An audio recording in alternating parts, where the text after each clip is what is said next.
আপনাদের মসজিদের হুজুর সাহেব এখন 14 বছর থেকে ইমামতি করছে পান বিড়ি খেয়ে, গুল গুটকা খেয়ে, আপনারা কেন তাকে রেখেছেন? 14 বছর তো বহু দূরের কথা, 14 সেকেন্ড আমাদের মসজিদে সময় পাবে না। 14 সেকেন্ড ওই রকম হুজুরকে ঘাড় ধাক্কা দিয়ে বের করে দিতে হবে। হুজুর সাহেব, মসজিদ মাদ্রাসা ছেড়ে দেন। গুল গুটকা খাওয়া যদি না ছাড়তে পারেন, মাঠে ঘাটে কাজ করে খান। যারা মাঠে ঘাটে কাজ করে তারা এখনো বিড়ি গুল গুটকা পকেটে নিয়ে ঘুরে বেড়ায়, আপনি ঘুরে বেড়াচ্ছেন। আপনার মসজিদে থাকার কোনো যোগ্যতা নেই, আপনি মাদ্রাসায় থাকার কোনো শিক্ষকতা রাখেন না, যোগ্যতা রাখেন না, আপনি ছেড়ে দেন। আপনার কোনো ক্ষমতা নেই, যোগ্যতা নেই, আপনি কেন বিড়ি গুল গুটকায় জাতীয় ইমামতি করছেন? কেন শিক্ষকতা করছেন? আপনাকে ছেড়ে চলে যেতে হবে।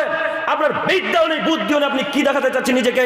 রাসূল সাল্লাল্লাহু আলাইহি সাল্লাম বললেন, মাসকারা কাসিরু ফাকাইলু হারামুন। যে জিনিস বেসিক্যালি বিবেকের ক্ষতি হয় তার অল্প বস্তু মদ, যে জিনিস বেসিক্যালি বিবেকের ক্ষতি হয় তার অল্প বস্তু মদ। দিন রাতে আপনি গুল করেন না, জাতির ইমামতি করবেন মানে? দিন রাতে আপনি বিড়ি গুল গুটকা খাবেন না, জাতির ইমামতি করবেন মানে? অসম্ভব হতে পারেন না, অসম্ভব হতে পারে না।